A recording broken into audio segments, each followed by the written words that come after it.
a lot of people, they enjoy talking about what they've done and have accomplished in the past. And most people you end up talking to, they're willing to share your story with you. I mean, they love doing that. You're asking great questions towards them. You're interested in learning. They're going to tell you their story. They're going to give you tips. They're going to give you it all. It's just about putting yourself out there and asking, like you said, calling them up, sending them an email, just about asking, putting yourself out there. Welcome to the 3 O'Clock Coffee Podcast, a place where extraordinary people network together to share meaningful stories that inspire others. Do you have a great story you would like to share with the world? If so, go to 3o'clockcoffee.com and sign up today to be on our show.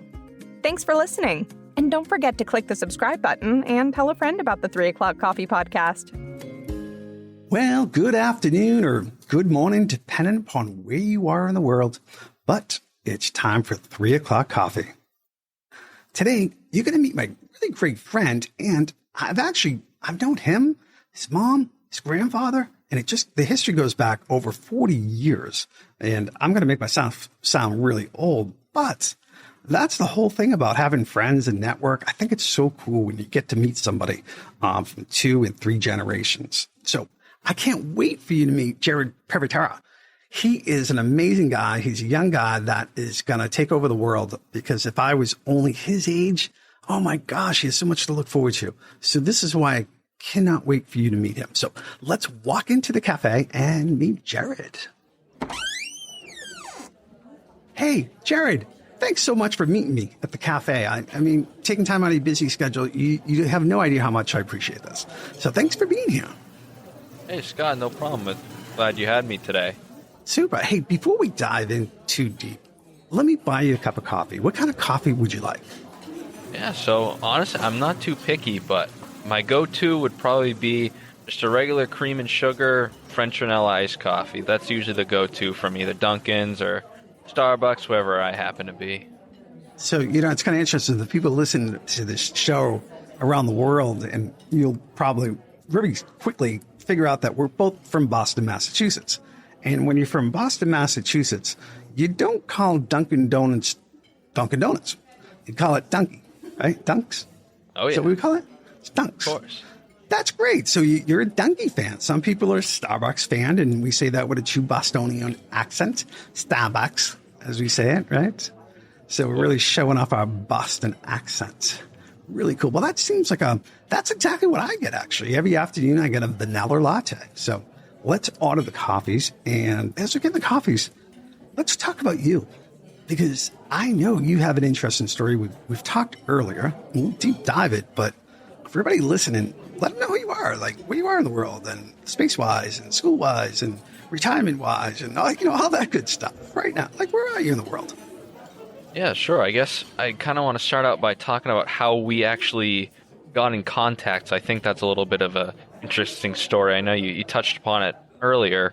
So for those of you who don't know, Scott actually went to school with my mom. So that's where the connection kind of formed, and she ended up reaching out to Scott, and I found out about his networking group, and we got in contact, and we've been talking ever since. So I think it's funny that you went to school with one of my parents, and now we're talking, working together. I think like it's buddies. kind of a fun... We're like buddies, just hanging out, It's just, funny right? connection there for sure. I'll say right now, so I'm actually a solar energy consultant with a company called Power. I've dove into the solar industry pretty recently here. I like where it's going in the future, and I think it's really up next for those who don't know too much about it. It's going to be taking over the world here soon enough. In the next 5-10 years, you'll see solar panels everywhere. So we're going to get our coffee heated from solar panels so they can make hot coffee. That's my prediction. Of course. Actually, no, you mentioned a good thing about solar, and I'm big on, call it a 25-year life plan or a 50-year life plan. And when I ask somebody, what's your life plan 25 years from today? And they're like, what? Huh? What are you talking about? And nobody makes a 25-year life plan of where they want to be, what that looks like. And I do, and I ask a lot of people to do it. I think it's a great idea. And you and I talked the other day about who would need solar in their homes and who would be the perfect person to talk to. And I said, somebody that wants to stay in their house for 25 years and can see that vision. I'm staying here for 25 years and I'm going to make this investment, right? Of course, that was just my point of view. But I like having a vision of 25 years. And speaking of 25 years, you are, I think I can share your age. I think it's going to be okay, right, Jared? You're 26. He's only 26. 21. Whoa, hold on. So my 25-year plan, you haven't even lived it out. I'm sorry, I apologize. You're only 21. That even makes it even more, like, amazing more. So you're 21 years old. You deep dive into something that's going to last like a century or more, into a new technology. You can see the vision. You see the 25-year vision, and you're only 21. Yeah, haven't even made it my first 25 years yet. You didn't make the first 25. I'm on my second 25, all right? Yeah. So what that does is it really puts in perspective of what you're thinking, that you could actually see 25 years. You see the investment of time. You believe in your product. You believe in the product because it's going to be along for a long time. And I think that's really important when you're in business. You have to actually believe in what you're doing and the longevity of it. I mean, you don't be a doctor and go through all that education thinking that, oh, the bodies will just go outdated. They're not going to need me anymore, right? It's the idea to grow into something that has a really great future ahead, right? Just like us and like our minds. I'm always trying to do something that I have a bigger, better future. Why wouldn't we, right? Yeah, absolutely. I think it's important to really believe in what you're doing and in a lot of cases what you're selling. If you're selling something, I think it's important you believe in your product. I mean, I think the customer can tell if you don't believe in what you're selling. There's a certain attitude and tone you have when it goes into that. And if you believe in what you're selling, that makes your job a whole lot easier for sure. Yeah, because at that point, you're actually not selling, right? And when I talk to people about my coaching program, what I do, I'm actually not selling. They're telling me, what's your problem? And I tell them how I can fix their problem if they want it to be fixed, right? And it's interesting. I had a client last week that said to me, all right, fine. Like, I can't even argue what you're saying. You're absolutely right. So I'm going to sign up right now. And the next day I had a conversation with them and I said, I really want to talk to you about that. I'm not the sales guy pushing person. He goes, why did you buy the program? And he goes, I could hear it in your voice. It was your voice. It wasn't the words. I heard in your voice. I'm like, he's in. This is what he does. This isn't a salesy pitch. I can just hear it. And I thought that was really remarkable. And it goes back to living and doing what you love to do. And you got to sell yourself first before you can sell anybody else. Absolutely. I know I can agree with what they said when it comes to you believing in what you do. I know I've seen some of your photography. I can tell you really love to do that. And then kind of all the different realms you've explored. You've written books now. You can tell you have a real passion for that. And now business coaching, networking, you're just kind of doing all the things you love. It seems like you're expanding into things that you just enjoy doing, and you're building great things with those. Yeah, I kind of figured out all the things that I don't like to do, and I don't do them. And I only do the things that I do like doing, because the things I like doing, I can actually just master it, crush it. And I try to eliminate that 80% of noise of the stuff that I can't do. And that one thing that I'm just describing gets me to move my business and what I do 10 times more than the average person, because I'm able to hyper focus on this only because I've eliminated the 80% of the things that just don't matter to make these things work, right? And it's really important. If you actually rewind that, what I just said, we focus on the things that are just not important all day long. We focus on the things that are not going to propel us forward. So if we actually focus on only the things that need, what do I want to get accomplished this week, today, this month, and focus on that and eliminate everything else, you'll meet your goals by far. But anyways, that's for another podcast. But you mentioned earlier about, how, we get along great. And of course I do. I get along with everybody, right? But we get along with one another because we're in business. And we get that whole language of business. And it's just kind of like, we love it, right? So you talk about it. You love baseball, you talk about baseball with all your buddies. And you know all the stats and the statistics, just like we know the stats in business and networking and who's going to go and who's, that's what we do. But what I find really interesting is you attempted to go to college, year and a half, and you're like Bill Gates. You're like, this isn't going to work for me. And it didn't work for Bill Gates. And you did it for a year and a half. And you're like, this isn't for me. Talk to me about that. Yeah, sure. I'll kind of explain where I was going into college and what kind of influenced me to end up, I guess, dropping out of college. So I feel like for most young kids coming out of high school, the option for them is to go to college, right? That's what their parents are telling them. That's what the teachers are telling them. That's kind of the basic pathway for most kids. They say, you're not going to make money, you're not going to get a job if you don't go to college, right? It's kind of that stigma around, if you want to be successful, you got to go to college. So, I mean, I was in that same thinking. I think years ago when a lot of parents went to college, that was the way, right? People went to college, they got their job, that was the way to be successful. I think times have changed, honestly. I think each year these college prices are going higher and higher, and 18-year-old kids are getting into 40, 50, over $100,000 of debt, and they don't even know what they're doing, or they want to do. They just kind of go to college because that's what they're supposed to do. They don't even know their real plan. That's kind of how I felt. I felt, yeah, I feel like I'm doing the right thing right now by going to college, but I don't know if this is where I want to end up. I found a few different outlets from that. I found when I originally dropped out of college, I was pursuing an operations manager position at FedEx. But by the way, not to interrupt you, right? Yeah. But it's kind of like when you say, I say it too, right? I just picked up on this. You say, when I dropped out of college, right? The tone goes down. It's the voice, right? I dropped out. Everybody says it. Everybody, right? I dropped out of college to start my own business, I think we need to change that to saying something like, I made a different path in my life career, and I chose to do this. Yeah, absolutely. I think it's definitely got a negative connotation around it.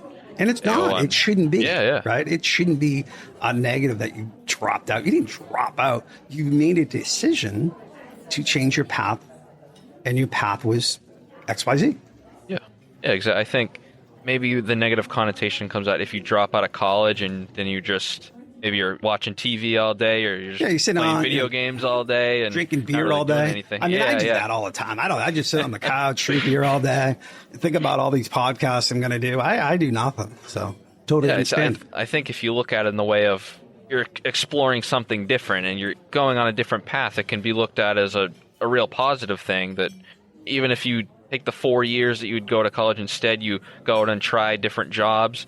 Maybe you fail the first few times and you try to start up a small business. Those don't work out, but you're learning from all these experiences, these real world experiences. I think that teaches you a lot more than sitting in a classroom, especially if you have maybe you're a little business minded, or you think that's maybe what you want to do. You want to start your own business, try out different things. I think failing will teach you a lot more than sitting in a classroom. Yeah, and I'm not, I believe, doctors, please go to college. Please get A's. Please do the right thing. I want you to learn. I want you to go to college, right? Everybody does. You're a nurse. We're grateful. And absolutely. And the best lawyers out there to help people, please get your law degree. Go for it. You should. It's the right thing, and you can help people in the world. But for people like Jared and myself, running a small business, and by the way, small business definition in the United States is actually ran by 85% of the businesses. So the whole entire country is ran on Dunkin's. No, that's the Dunkin' Donuts slogan. Now we're in coffee mode, but that's a different thing. Dunkin' Donuts runs on it. Anyways, the whole entire country is based on small businesses. 85% of the businesses out there are small businesses. And those are the people we're talking about. Those are the people that can learn faster from other people and take the fast pass. Those are the people that can learn by doing. We're seeing it all the time. We're seeing, People Magazine is, Entrepreneur of the Year, right?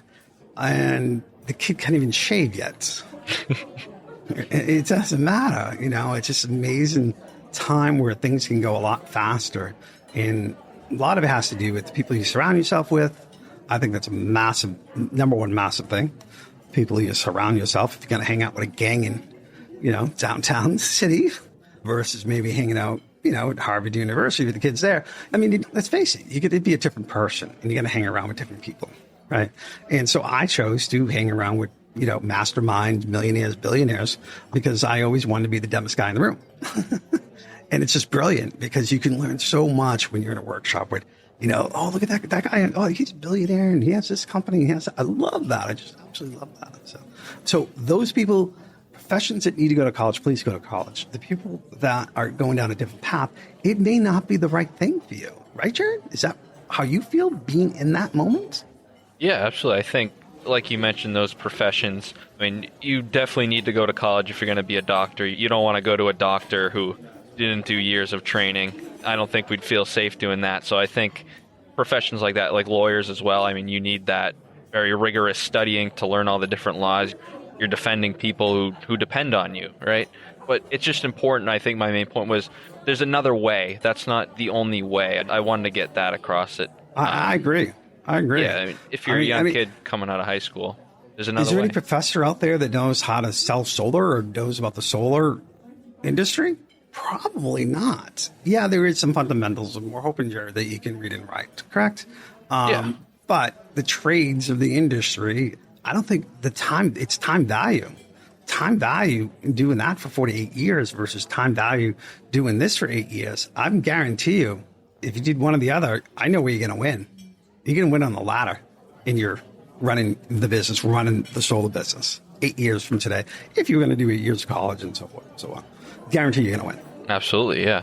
I mean, even within my company, just watching the people above me do these insane things, have crazy years, it's inspiring, right? Even watching other people in different industries, seeing all their success, watching all you do. It's great to be just around that. I think that's what I want to do. I want to surround myself with people who have, I guess, gone the non-traditional way and see what they've done and learn those little lessons from them, like I've learned from you as well. I call it the fast pass, right? Learn from somebody else who's already been there. And that's the mantra, right? Focus on somebody else. Focus on somebody.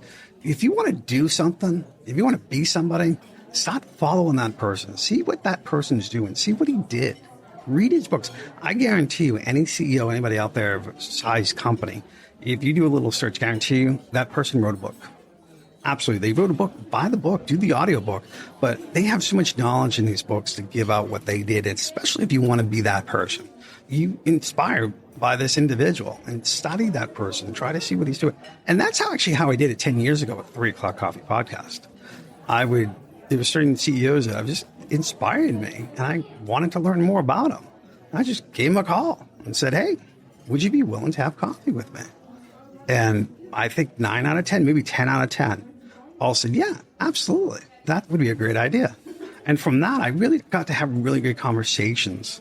It was my pass, the coffee pass, to meet people and network in a way where we weren't networking before. It was my own network. But of course, that has changed.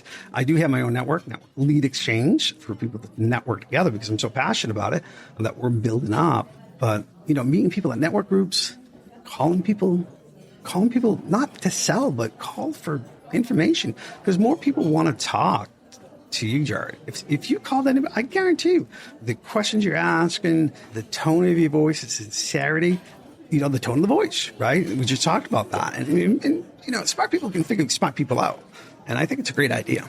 Yeah, I think it's about putting yourself out there. I mean, you might be scared to initially contact someone that's high up in a company or they're this ultra successful person. You mentioned something to me the other day that really stuck with me. Like, a lot of people, they enjoy talking about what they've done and have accomplished in the past. And most people you end up talking to, they're willing to share your story with you. I mean, they love doing that. You're asking great questions towards them. You're interested in learning. They're going to tell you their story. They're going to give you tips. They're going to give you it all. It's just about putting yourself out there and asking. Like you said, calling them up, sending them an email. Just about asking, putting yourself out there. Yeah, simple ask. There's two different types of people I see it. Like, so I'll see what I call successful, and everybody has their own definition, or somebody that inspires me that I want to reach out to. I'm like, I really want to have a conversation with this person. Just like when I was writing my book, Camera Focus, I actually reached out. It was a funny story. I don't think I've shared this with anybody. I was late at night. I was writing my book, and I'm like, you know what? It would be awesome to get a testimonial of my book, Camera Focus, from the CEO of Kodak. Wow. I wonder if I could do that. I said, I'm going to do that. So I start going on LinkedIn, and I find the CEO of Kodak. And then I notice he's online. Like, you can tell when people are online on LinkedIn. Yeah. I sent him a message, simple message. Nothing, story, just the message.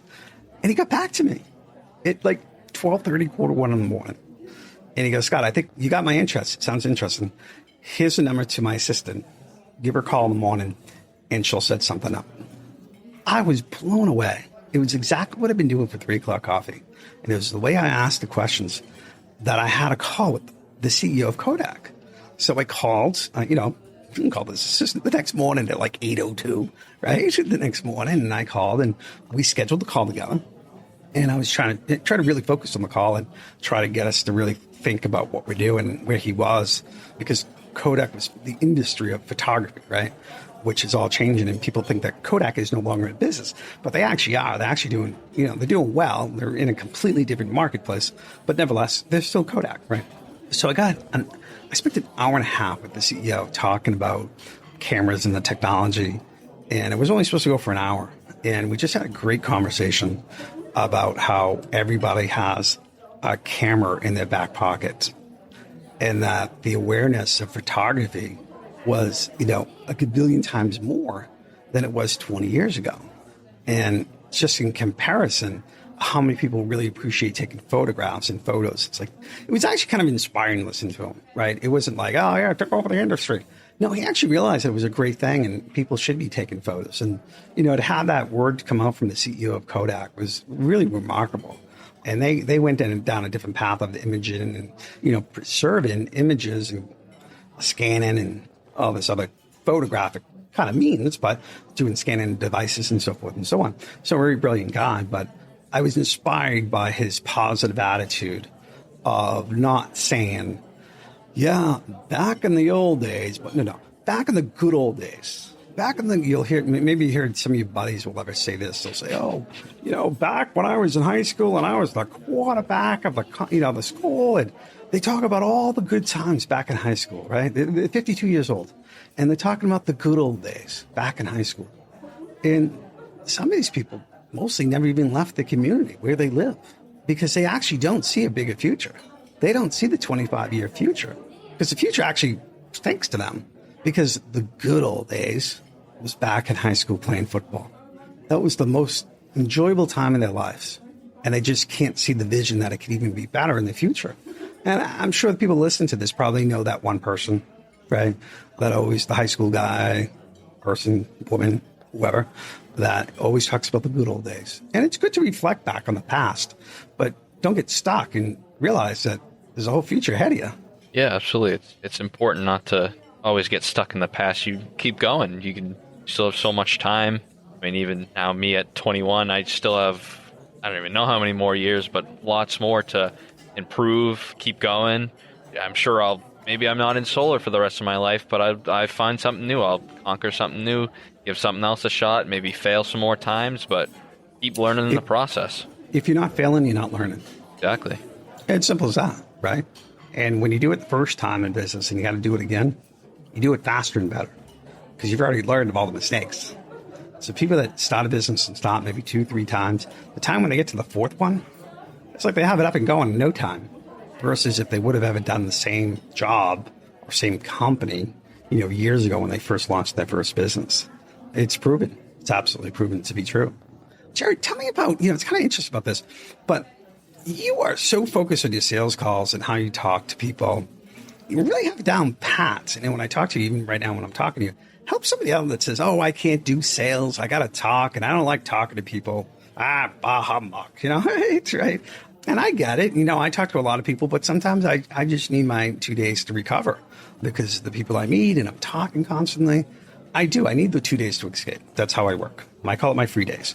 But how do you stay so focused on the pitch and calling? Because you call and talk to so many people. When I talk to you in the morning, I talk to you in the afternoon, you're like talking to the same guy. Have you noticed that? Talk to me about that. How do you do that?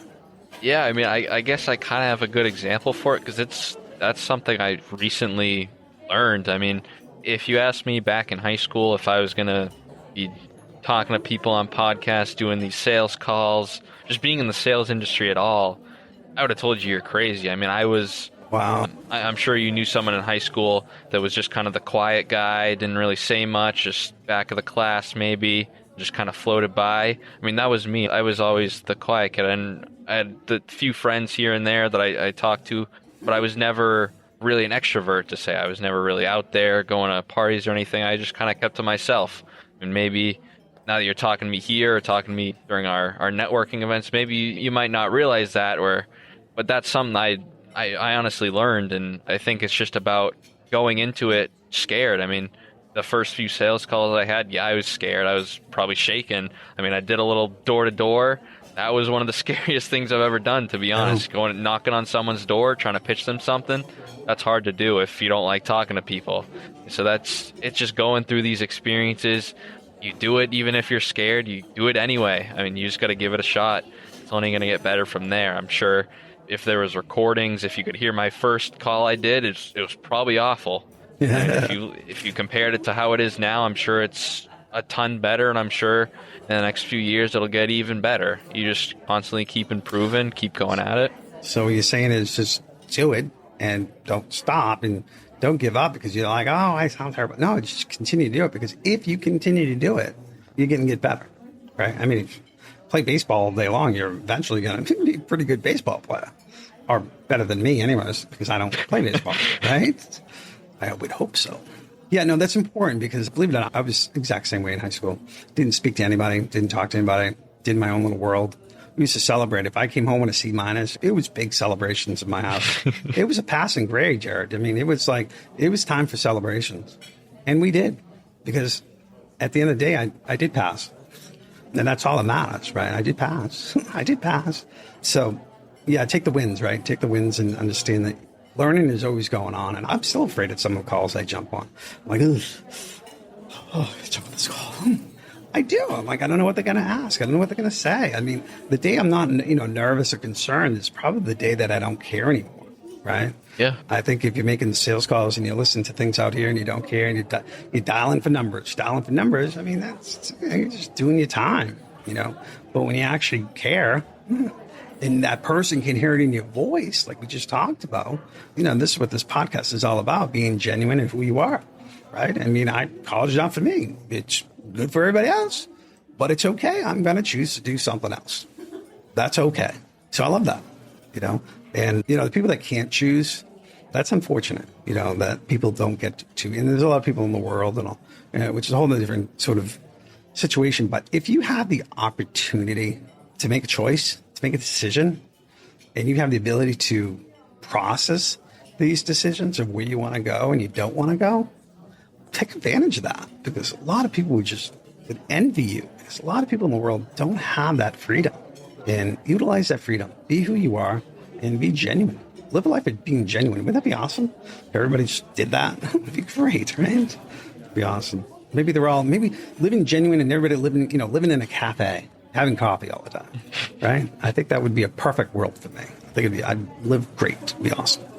But hey, Jared, if somebody wants, it's like you need to get a hold of Jared. Give me a sales pitch. How do they get a hold of you? Who's your person? Call 1-800-GLASS. I mean, what's the number? What do we do? I don't know if you remember that. That was a big commercial, 1-800-GLASS. Do you remember I might. No, you don't. You're 21. You don't remember it. It was a great commercial. Might be before my days. Oh, it was part of my 25-year plan on the first round. But yeah, 1-800-GLASS. It was a great jingle. It was just brilliant. Anyways, what's your pitch? Tell everybody. How can they get a hold of you? Yeah, sure. I mean, I guess my most active platforms right now I'm building up my LinkedIn. So I'm on LinkedIn. Just type in Jared Privatera on there. Also on Facebook. I mean, a good way to contact me is just either directly email. My email by the way, and I'm not going to interrupt you because this is really important. Because I just text you an email because I said, I know it, but I don't know it. And you kind of chuckled, but listen to this email. It's the most simplest thing ever. It's brilliant. What's your email, Jared? Yeah, so it's info at jared.solar. Drop by, brilliant. That's great. That's amazing. Info at jared.solar. Yeah, I went for something simple. Remember it, easy to spell. There we go. Yeah. Business made simple. It's easy to remember. You just said it on, on a podcast, radios, when you go on a show. What's your email? I think it's great. By the way, really, seriously, that's a great idea. Keep it simple. And I'm all about, photography business made simple that I teach people to do. And that's a perfect example of just keeping life simple. So yeah, good job on that. So you're going to stand by the phones and you're going to be getting calls and emails all day for the rest of the afternoon. I'm imagining, right? Is that what's going to happen? I think. Of course. But, of course. No, I mean, it's funny how the internet works and podcasts, why people do podcasts is to get that nugget, to get that one piece of information that they simply couldn't get anywhere else. And if you listen to enough podcasts, the right podcast, it's taking the fast pass to learning what you want to learn and making sure that you spend your time wisely. Listen to the right people. So there you go. Hey, I want to say thank you for joining me on the 3 o'clock coffee podcast. This is going to be great. I'll have all your information in the show notes. So if you're on Spotify or Apple Podcast, whatever the case may be, we're on all of them. And if you like it, share it. And we appreciate other people joining the show. So if you know somebody with an extraordinary story, you'd be surprised. I believe that everybody has a story. So if you're willing to share and you want to come on the show, go to scottproposky.com and I have an application where you can just fill out and be part of the show and put you in the queue and share your story. We want to hear your story. Share it with the world, right, Jared? Share your story. Share your story. So, all right, over and out, and we're going to catch you at the next 3 o'clock coffee. Thank you very much.